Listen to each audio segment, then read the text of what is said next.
But Phil, we got 17 months to the election.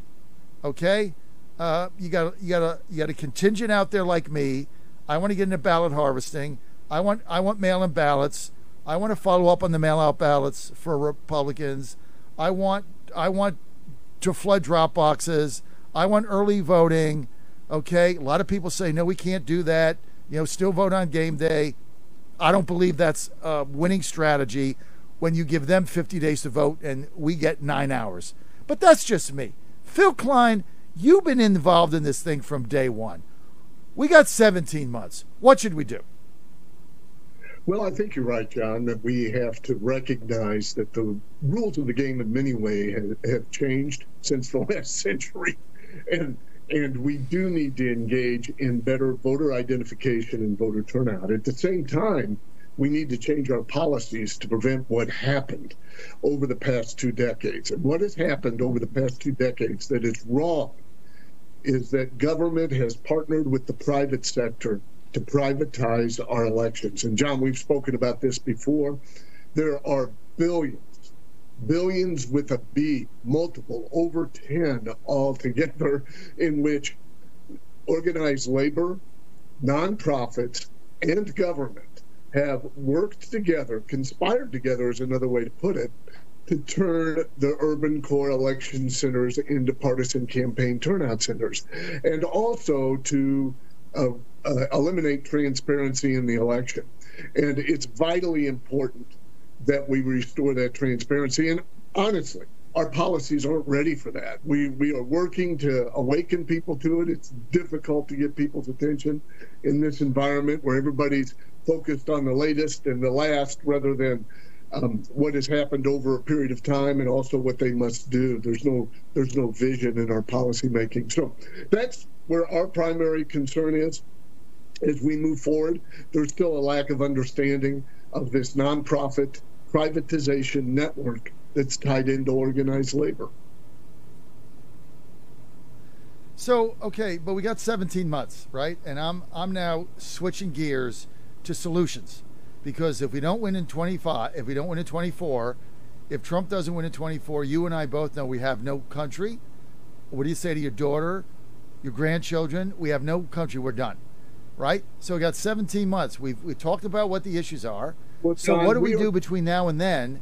I mean, I get the problem. How do we solve this between now and November?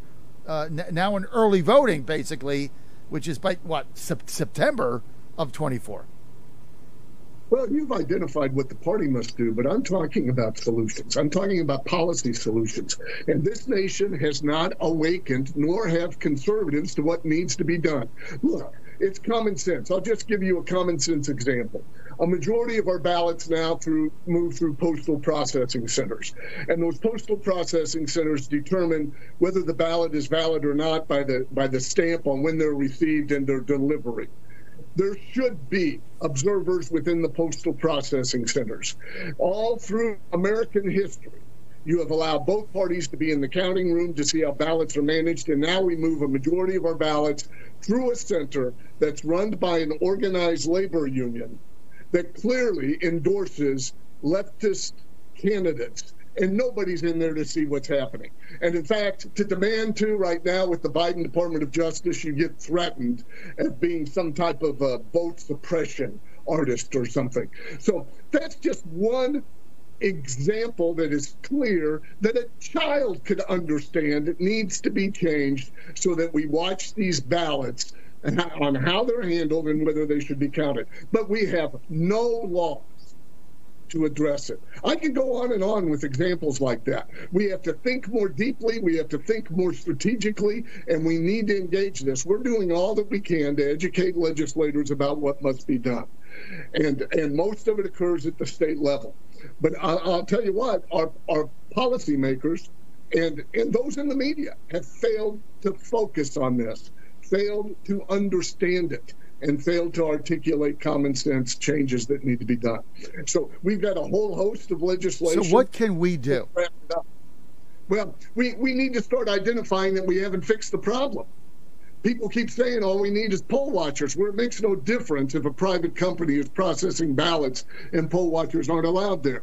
It makes no difference if you've got central mailing facilities in which nobody can get into to make sure the ballots are handled correctly there.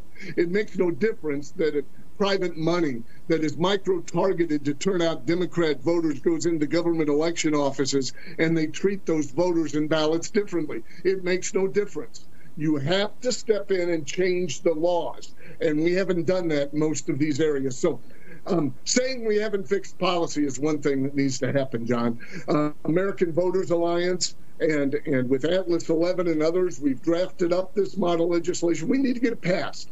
We need to get it passed in the swing states, and that's where we're going to go full scale to try to get it done. It requires elections that are accountable, transparent, that both parties are there. And if somebody does wrong, there's accountability.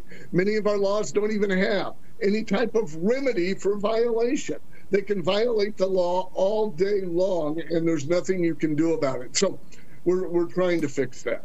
And it would be good to get some help with organizations recognizing the importance of fixing it. So we'll see what happens there. I don't know if you saw it, John, but there's recent news about the trucker in Pennsylvania that we released information about during the 2020 election, and perhaps I can get back on sometime to talk to you about those developments.